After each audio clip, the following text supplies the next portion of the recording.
Hello, and welcome to Doris Golf Club. I've got some exciting things for you today. First of all, I want to let you know that this is a very special episode because we have a Greta Goyangi cam.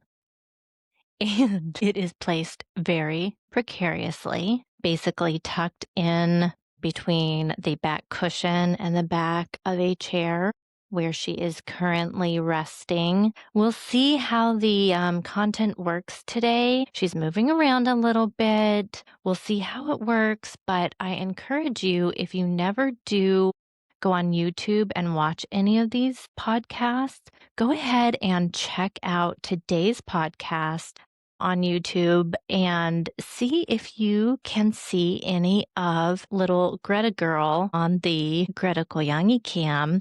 For those of you who haven't joined me before, welcome. And just to recap, Goyangi is the Korean word for cat. Once I learned that, oh my goodness, it's such a cute word for cat. Greta is my precious little baby cat. And so she instantly became Greta Goyangi, and I sing little songs to her. Oh, and she is now leaving her perch. The camera is falling. Okay.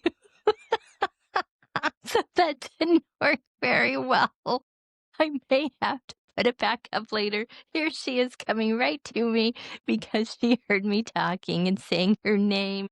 Oh, what a sweet Goyangi. Here she is. So you'll get to see her here. Okay, well, we may try this a little bit more later. I initially had her, she was on the back of my chair where I am, and I had the camera set up behind me. And so you could see her and then like the back of my head. It was really funny. Anyway, but she moved, and so I tried to set it up. We'll see how this goes. Anyway, okay, I also wanted to let you all know, I apologize for this being late, this podcast being late this week. This cold, or I don't know, virus, I guess a cold is virus, whatever this bug is that I have had has lingered. Man, I am still congested. I don't know that you all can hear it, but I still feel like I'm kind of underwater and still have a bit of a cough, but the fatigue, I am just so exhausted. Like just walking up a short flight of stairs or just doing a little bit of walking around. I tried to go grocery shopping yesterday and was so tired. When I got home, it was like it took all of my strength. So I don't know what it is that's going around, but it is really nasty. So anyway, apologies. I'm just barely hanging on with my regular job. And oh my goodness, it's getting so intense and busy. So between that and this bug, it has been incredibly challenging to get anything else done. So apologies. But I'm really excited about today's episode. I want to talk just a little bit about the Canadian Open that happened last weekend, talk about this weekend's tournament that has already started today, which is the FM Championship in Massachusetts, just outside of Boston. And then I want to talk a little bit about women's golf fashion. Talked about it a little bit with my sister-in-law, and I've talked about it just at various tournaments that I have gone to, talked about all the various women's clothes that they have been wearing and who has been wearing some really cool outfits or cute outfits or just various things. So I wanted to kind of introduce a little mini series that I'll be doing, talking just about kind of the history of women's wear, and then going through some of the specific women's fashion and just talk about some of that stuff. So I'm very excited to get started. All right. So last weekend was the CPKC Canadian Open. We talked about how it was there in Canada, how it moves around. And so Brooke Henderson won the tournament. And as you know, we talked about she is from Canada, so it was really exciting to see her win in her home country there. Great home crowd. They were absolutely rooting her on. So she won the tournament at 15 under. G Lee was second place. She came in at 14 under, and it really did come down to that last hole. They were playing together in the final round, and Minji was really putting some pressure on Brooke Henderson. Brooke stayed cool under that pressure. She did so well. She didn't fold with all of that pressure, again, with that home crowd, and they were absolutely hoping that Brooke would win, and she pulled it out. So Brooke Henderson is the champion there. Mao Saigo from Japan, as you know, who won the Chevron championship, that major in the Woodlands. And of course, she is my sister in law's favorite player. She came in third at 11 under. Aki Iwai, she came in solo at fourth place at 10 under. And then Lydia Ko and Manon DeRoy from Belgium, they tied at fifth place at 9 under. And then Megan Khang from the US, of course, she tied with Gino Titakun, tied for seventh, and they came in at 8 under. Megan Khang really is doing quite well this year. I mean, she has just, been really up there in a lot of these pretty big tournaments. Again, at the AIG Women's Open, I mean, she was really doing well. She was up there in I can't remember where she placed. Was she tied for fifth? Anyway, she has just been having a really good year. She hasn't won, but she has really been placing, in the top 10, top 5 in a lot of these big tournaments. So shout out to Megan Khang. And we'll talk a little bit more about her shortly. So like I said, Brooke Henderson won. She's from Canada, and I hope you all saw her sister is her caddy. Again, they look so much alike to me. Brooke Henderson also, again, is one of the very few who leaves the pin in the hole while she's putting. I hope you all saw that as you were watching.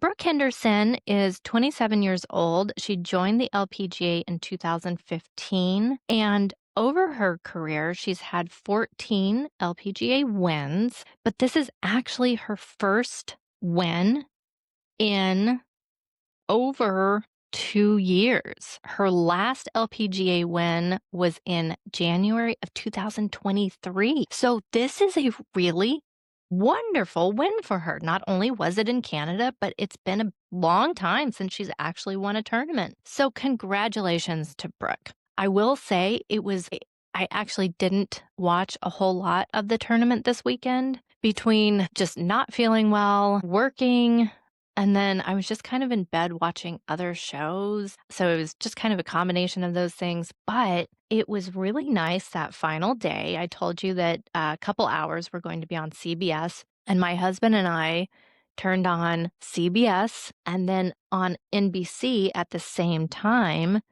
the men were finishing up their FedEx Cup championship. So kind of their big final tournament of the year. Of course, they have the Ryder Cup coming up, which, oh my goodness, it's going to be insane. It's basically the men's version of the Solheim Cup. So Europe versus USA. Next year is going to be the Solheim Cup for the women. This year is the Ryder Cup for the men. It is going to be wild. I believe the Ryder Cup is next month in September. My goodness, it's going to get so crazy. But so the FedEx Cup championship for the men, what they do this like 3 tournament playoff, which is kind of weird. And then they have this it's just 30 men playing in the championship. And so it was the end of that. And so it was Tommy Fleetwood and Patrick Cantlay were playing. And then over on CBS, it was Brooke Henderson and Minji Lee playing for the win of the Canadian Open. And so it was really fun. It was coming down kind of to the wire with both of them, even though Tommy Fleetwood was, 3 shots ahead maybe. But we were just kind of flipping back and forth and watching. And it was a really fun way to end both tournaments. And the reason I say it was kind of nerve-wracking with Tommy Fleetwood. If you watch men's golf at all and have followed it at all, Tommy Fleetwood, he's such a nice guy. He's played with the PGA for many years, at least 12 years with them. He has never won a tournament with the PGA, but he plays really well. He's a very good golfer. He just has never been able to actually pull it out and win. He's come so close so many times and has broken so many hearts, but he's never been able to do it. And so it's kind of funny that the way he actually won his first tournament is with this kind of ridiculous FedEx Cup championship, because they basically like crown this person as the best player in golf for the year. And we all know that that's Scottie Scheffler, like by far, statistically, everything, like by far. Scottie Scheffler. It's mind blowing what Scottie Scheffler has been doing. Anyway, so it was kind of funny the way that Tommy Fleetwood won his first PGA tournament, but I think everyone is thrilled that he did. So it was a ton of fun just being able to flip back and forth between that and the Canadian Open, and to see Brooke Henderson win.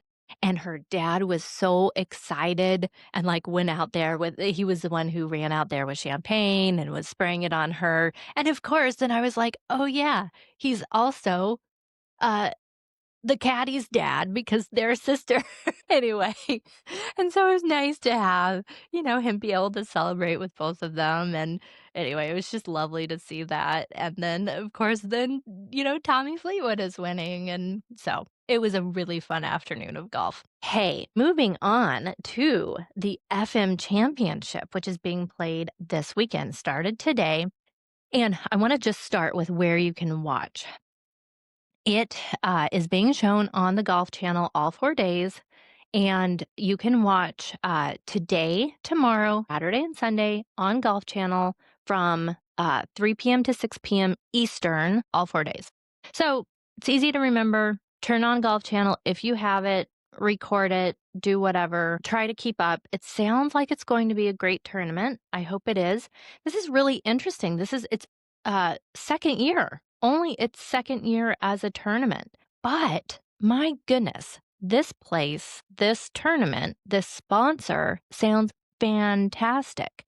So I was looking up. FM is an insurance company, and basically they came in and decided that they wanted to be a sponsor of women's golf, of the LPGA. And they came in with a plan. I think last year their purse was maybe 3.9 million. It's gone up this year. The purse is 4.1 million.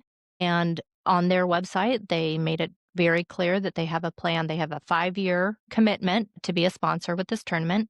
And over the 5 years, their plan is to get it up by the 5th year to $5 million. So each year they have their plan, and they are committed to raising it every year, which is awesome. And I think, again, great.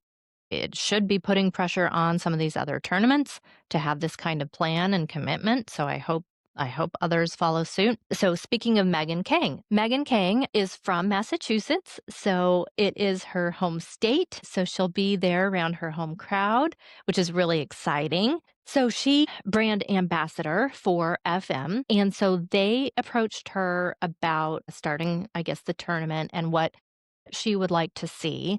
And I was watching her press conference, I think, from earlier this week. And so she was talking about her conversations with them before even last year's tournament. And you can just go to LPGA's website, and I think it's basically just their kind of front page, her press conference talking about it.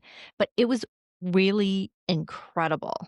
Really awesome. She was saying that when she talked with them, basically she was saying, here's what the women would love. We would love to have discounted, discounts on flights, some discounts on our accommodations, discounts on car rentals. We would love to have, a good purse. And she said they came back and were just kind of like, yep, okay, done. And she was pretty shocked, first time sponsor coming in doing this. And they're like, yep, all sounds reasonable. And not only that, but again, this year they increased the purse. They have their plan to increase it every year. This year, it's not just discounts on accommodations, but they are fully paying for the accommodations. And Megan was saying that I guess last year they had provided basically like a welcome dinner for the first night of the tournament. So, like Thursday night for all the players, especially for, and I had never thought of this, especially for the women who have late tea times. When they are getting done, it's late and they're having to think about meals and things. So, their sponsor, FM, there had provided a meal in the hotel. Just for everyone, had this huge spread. So everyone coming in, they don't have to think about food. They don't have to think about, what they're going to do, how they're nothing. They don't even have to think about it. They just come in and food is all ready. And Megan was talking about how like it was really good food. Like there were all these lobster rolls and steaks and like wonderful dessert and like all this stuff. And so it wasn't just like, so food. She was like, it was really, really good food. And then this year they even increased it so that the first 2 nights, so Thursday and Friday night, they're providing dinner for everybody. So the first 2 nights of the tournament, you just don't even have to think about it. All of your food is provided. So when you come off the course, everything is provided for you, as far as your food. Then she said this year they're even increasing, gave everyone, she said, a $250 basically like voucher or whatever for your laundry. Again, all these things, like maybe the women are thinking about this, but when I heard that, I'm like, that's brilliant. This is stuff that's so important as you're traveling around. And like, my goodness, you're moving all around, having to deal with all this stuff. And they're thinking of these kinds of things for the women and making their lives on tour better and easier. This is a great sponsor. Also, evidently this year. So, not only whatever kind of discount or whatever they provided with the rental cars, but I guess the top 30 women have BMWs provided for them for their vehicles. So that's really nice. That's just kind of a nice perk. So the fact that they are just committed to this, they've committed to 5 years, really kind of just this thoughtful kind of providing for the women. I don't know. I hope that this does encourage other sponsors to be doing these kinds of things as well. And Megan was just, she herself seemed to be very impressed. Sounds like a great sponsor. I hope others are taking note. Yeah, so really, really happy for Megan to be the brand ambassador for them, for this to be in her home state. It sounds like, close to where she grew up. They're outside of Boston. Sounds like just a really great addition to the LPGA tour. And so hopefully, like I said, others will kind of, be following suit. And this is the kind of treatment that these women deserve. And so really thrilled to hear about this tournament being added. Can't believe it just was added last year, but yeah, sounds wonderful. So we only have one previous winner. Usually I go back, many years and talk about the previous winners, but we only have one previous winner because it was only played one time before, and it was Haeron Yu. And as you know, she's from Korea. She won the Black Desert Championship so far this year. So she won this tournament last year, and evidently it was quite an exciting ending last year. It was a one playoff hole, and she was playing against Jin Young Ko, also from Korea.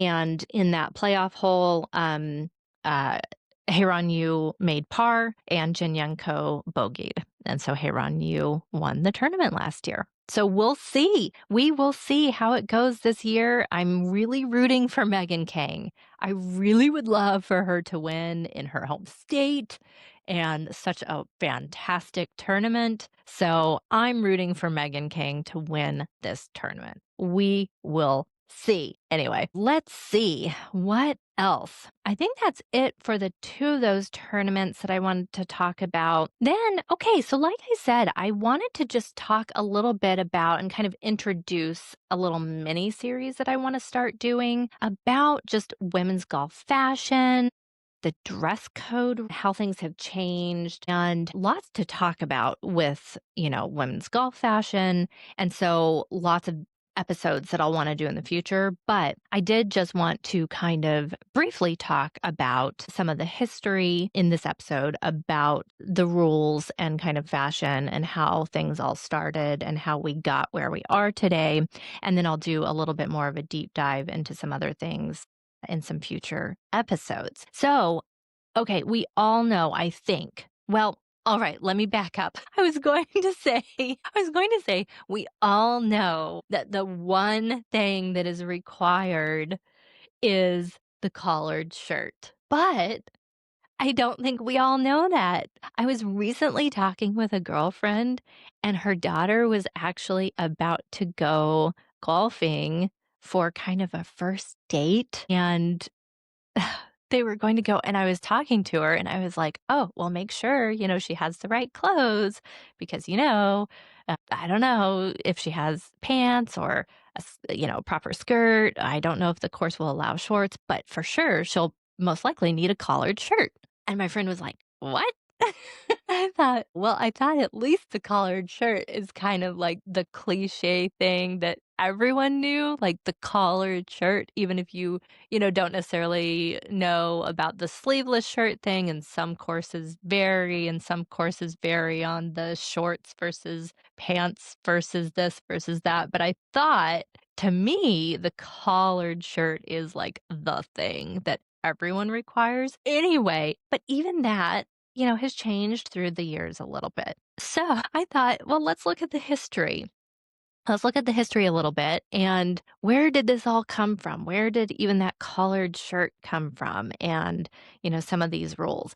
So, just kind of briefly, not too much of a history lesson here, but if we do go back and look at how golf started and when it started. So, back, in the 1800s and early 1900s, when golf did start and when people were playing, men were playing in jackets and collared shirts and ties and knickers, and women who played were in skirts and, obviously high collars and sometimes corsets. And so this idea of golf being played in very formal, appropriate attire, started back then when golf started being played.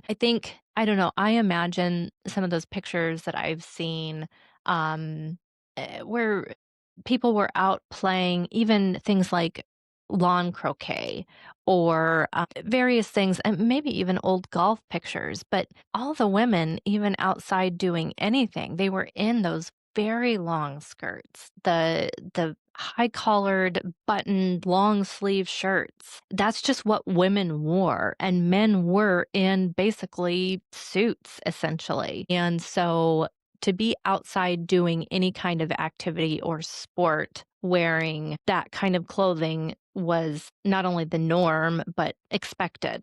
And so when you think about, okay, well, that's how the sport started being played, then I guess it kind of makes sense that then it would kind of continue. And it was also a carryover. Things like polo were being played, tennis was being played, and collared shirts were being worn in those sports as well. And those kinds of things were, I think, expected or perceived as being respectable attire. So as as things went on, and we know, I mean, even with fashion through the years, even in my lifetime, I mean, there's been such a relaxation of attire rules just in society. And I mean, I remember a time when, even sleeveless shirts and things like that, I mean, that would not be considered professional.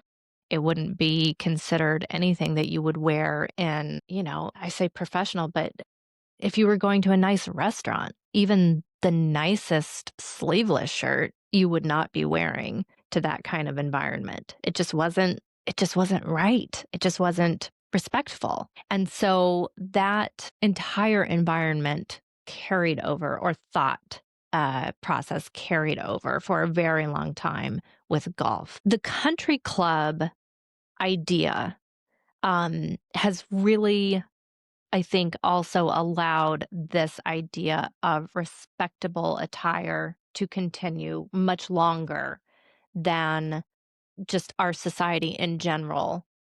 Our society in general has moved, I think, a lot quicker than the country club perspective as far as what is allowed or respectable or acceptable. And so even today, it is important and I'll say this again, but it's important to know where you are going golfing and look up their particular rules. If you are a member of a country club or if you are invited to go golfing at a country club, definitely find out. But know that their rules are most likely going to be a lot more strict, and some of these, again, more strict traditional dress codes at a country club, whereas a municipal golf course, public golf course, those are going to be more relaxed and I guess more current than a country club will be. So that's a little bit of history about particularly, the collared shirt, making sure things are respectable, the pants with men, the belt, I'm sure, with men, making sure skirts are long enough, things like that. That's all a carryover from how golf started as a sport. So with the LPGA, there was this memo in 2017 that got sent, and it was effective July 2nd, 2017. I'm going to get into this a lot more in a later episode, but this was a pretty big deal. And this memo was a specific dress code shift with the LPGA, and it banned plunging necklines, joggers, and leggings unless they were worn under shorts or skirts. Skirts and shorts have to cover the bottom area. Racerback tops are only allowed if they have a collar. I honestly don't know if I've ever seen a racerback top with a collar, so that seems strange to me. Workout gear and jeans are prohibited inside the ropes, and violations would be fined at $1,000. So that's the fine, and then they're doubled for repeat infractions. And the goal that was cited with this new memo was to maintain professional image. And the LPGA had said that a lot of women were asking for this in the LPGA because they were wanting basically a clear uniform policy. So I'm going to go into this a lot more, like I said, in a later episode, because there was a lot of backlash about this, as you can imagine. It seemed incredibly regressive and strange to have this very regressive policy in 2017. Like, why are we going backwards with our policy in 2017 instead of going forward with our policy? There was a lot of backlash about why are we policing women's bodies and what they can do with them? Why are we having women make sure to cover up? And it was strange what the LPGA did. And so also thinking about, if you all follow women's golf at all, for example, our number one ranked woman in the world. She's now our number 2, but Nelly Korda. Nelly Korda, who has been our number 1 ranked woman in the world for a very long time, still she is number 2 in the world. Nelly Korda has pretty much a uniform look. You can see her anywhere. You can see her on any ad. You can see her and know that that is Nelly Korda. And part of that look is either leggings or very form-fitting, tapered kind of, or tailored joggers. That's what she wears. Always. That's what she wears. Or maybe sometimes a skirt. But I mean, Nelly Korda and her kind of joggers or leggings, definitely athletic wear, workout gear. I think that's what we would call it a lot of times. That's what she wears. So I was looking into it and I'm like, okay, so clearly this dress code has been changed. Has it been updated? What's the new dress code? Nope. This is still the dress code. This is still the official dress code. Clearly, they are not issuing fines. From what I could find, they never issued fines. Please tell me why this is still on the books, the official dress code of the LPGA. This is such a joke. And frankly, I think this is so offensive. Like, just take one off. Take off a dress code. Like, these women are professionals. They are wearing things that work for the profession that they are in. Okay. Anyway, so clearly They have never enforced this, and if there ever was a fine, they are not still fining. Like, Nelly Corda is not getting fined. You know, whoever like, I don't even know who it is, but I've definitely seen when people have, bent over to pick up their ball, when they've, been squatting down to look, to do various things. Of course, you see the shorts under their skirts. Of course. Like, so? I mean, women who are swimmers, they're in swimsuits. Eh, so? Like, what is the problem with any of this? It's not as if we are objectifying their bodies here. They're women playing a sport. Anyway, so we know that this isn't being enforced. And I think like sleeveless polos are the norm. Lots of women wear those. Even again, the little mock collars are the norm now, or maybe not the norm. I think most women do have the full collars, but like my sister-in-law and I talked about Mao with her little tiny mock collar, that is not getting penalized or fined. I think what's happening, it seems to be that sponsors now with their fashion and what the women are choosing to do kind of as a whole, that seems to be more of what is influencing the look and influencing the rules or whatever rather than the actual dress code here and the LPGA. They probably realized after they got so much backlash that, this wasn't something that they actually wanted to enforce and wade into, which good.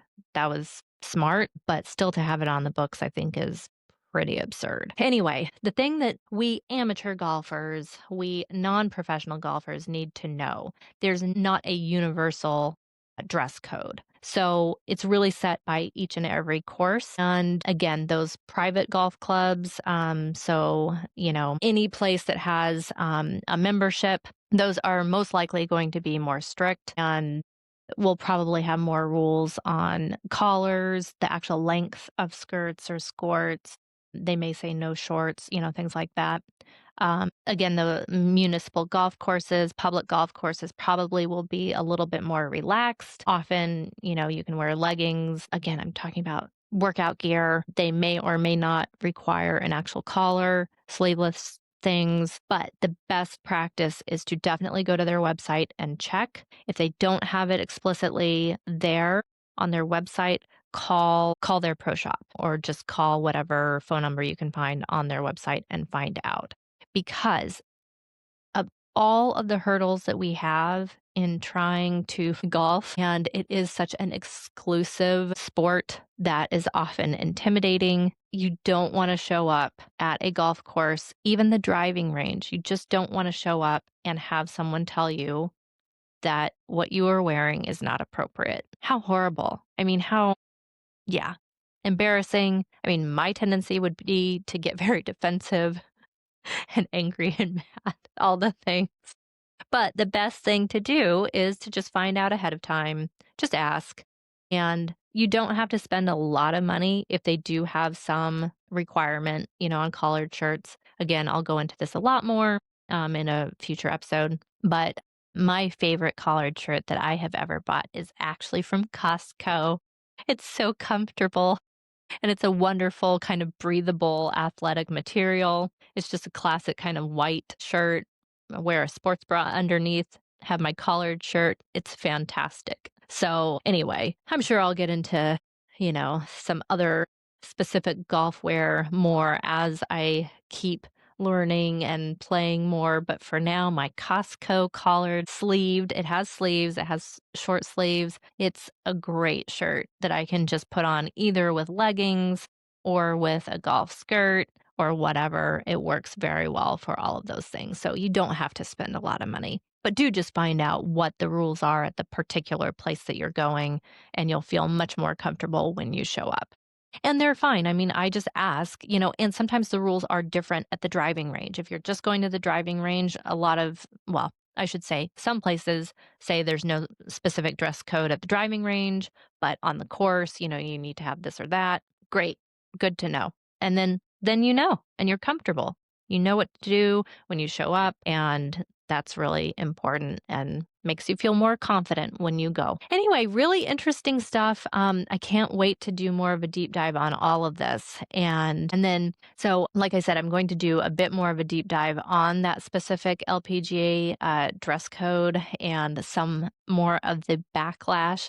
And then I can't wait. We have, of course, specific sponsors with a lot of our specific players. And so I'm going to be talking about some of those sponsors, the players, what kind of fashions they have done, and different styles that the players seem to like. And then also, what's really fun, I was just talking about the Ryder Cup and the Solheim Cup, and I haven't even yet looked into the Hanwha Life Plus International Crown. But when all of these different team events happen, these national team events happen, of course, like the Olympics, you have really fun clothes that are worn by each national team. And so I can't wait to learn more about, the specific brand or designer who has designed the US uniforms or clothes for the previous Solheim Cup teams. I wonder if it's the same brand who has done each year or who's going to be doing next year.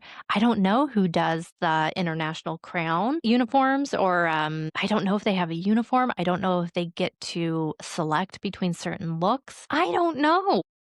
I don't know how it works either with their specific brand sponsorships. I've got to find out, and I can't wait. So, lots to discover. And so, like I said, I'll have kind of a mini series looking into all these things. I think it's going to be really fun. And that's what I want all of this to be, is just a lot of fun with all of my regular, full-time job work that is not fun.